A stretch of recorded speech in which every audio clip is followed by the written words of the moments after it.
Hi guys, welcome to my artificial island buildings guide. Now I want to go ahead and warn you, this strategy that I'm about to tell you is a bit of a min-max strategy, and you might not want to try to do all that and make sure you're doing everything perfectly, and that's completely fine. It is up to you. But for those people that want to make sure they're being as efficient as possible, this guide might help you. But for the quick way on how to do everything without seeing all the math, this is what I believe is best. Right now, I think it's best to focus on maybe one building so that we get the most materials out of it, and I believe the kitty house gives you the best stuff because you get SSR relics, SR relics, and once you get it to level 9, you can start crafting those matrices. So to do that efficiently, you pretty much want to make sure that you get your development center always at least one level ahead of the kitty house. That way you can upgrade the kitty house, and then eventually you'll have your development center to 9, and then you can get your kitty house to 9. Once that happens, you can start working on the pawpaw house, then you can work on the pumpkin house, then you can work on the machine pod, and then eventually have the turtle house. But if you get the kitty house first, you're going to be able to start crafting those matrices soon, and you're going to be able to get all the SSR relics. All right, now let's talk about the map. I'm going to go ahead and leave a link down in the description so that way you can get access to the spreadsheet. So the first thing you want to do is go to File, make a copy,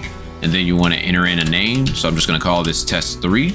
Now, once you have a new copy, you can now start interacting with this spreadsheet. But before I start, let me go ahead and give credit to the people that created it. Of course, we have Sethphir, who originally created this. Also, Levity was the one who did the formulas, and I did help by getting the elite mob data, so that way he was able to get the calculations. Starting out, I'm just going to go ahead and mention the first section. This first section right here is basically Sethphir's plan. He's going to keep updating this to let you know what he's personally going for. He got the development center to level 6, and he got the kitty house to level 6. And you remember in my previous video, I kind of messed up and I didn't upgrade my development center. I probably should have not upgraded the turtle house and upgraded my development center instead. Now let me go ahead and point you over to this second section over here. Now this is where it really helps you understand how many resources you're generating weekly and monthly.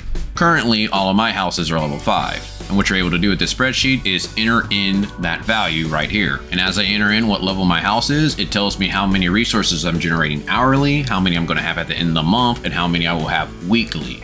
Then, which I find very useful, is the cost to level up our houses and our main base. So let's take me for example. I want to level up my kitty house to level 6. So that's going to cost 1,500 supply materials and 25 each of the rare materials, which is the quality building and the composite. Here's the material key down here. But we also have access to this planning tool, and what it does is it helps you break down how many materials you currently have and if you will have enough materials to buy everything in the exchange store, as well as have enough materials to upgrade your buildings each week. But to use this tab, there's a couple things we need to enter in. First thing, you need to enter in when was the last time you killed your mobs. So for me personally, I didn't kill my mobs till super late last night. I forgot about it. That was my fault. So I believe I was at 9:30 on September 21st. I did remember about my bosses at the very least. So the last time I killed my boss was at 8:30.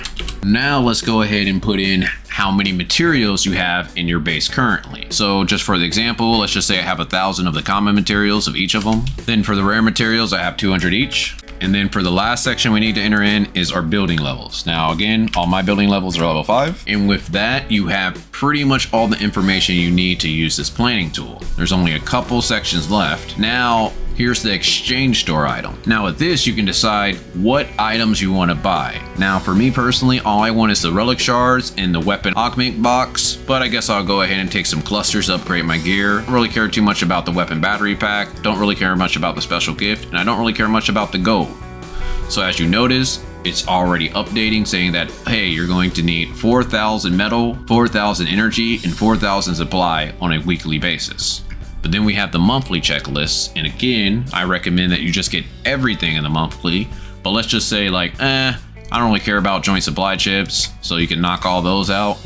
and it's going to update that for you. So you only need 200 each, but we want them all. So altogether, we're going to need 1,200 each. So once all the information has been entered in and you know what you want to buy in the exchange store, you scroll over to the right and then you go up, and then it tells you with your current plan, and if you're killing the mobs right when they reset and your buildings stay the same, this is how much materials you should have at the end of the month. So we should have over 6k metal, over 10k fiber, over 6k energy, and you kind of get the point there. With this, we can now use this information to plan how much materials we have left over to upgrade our buildings, because remember, we're trying to get our buildings to level 9. And this is one of the reasons why I say focus on just upgrading one building right now and upgrading that development center as high as we can. So let's say I'm going for the kitty house. I have 6,000 supply and I have 400 quality materials. So if I go back to the summary, I'm able to look at my house cost. So let's just say I want to get the development center all the way to level 8. So I'm going to need 3,600 of all the materials, and I'm going to need 95 of the rare materials, which I clearly have since I have 400 here and I have over 6,000 there. So I can easily get my base to level 8, but let's see how far I can get the kitty house. Now for the kitty house, I have 1,500 for level 6, 2,000 for level 7. So that's 3,500, and that's pretty much like my 65 for the supply right there.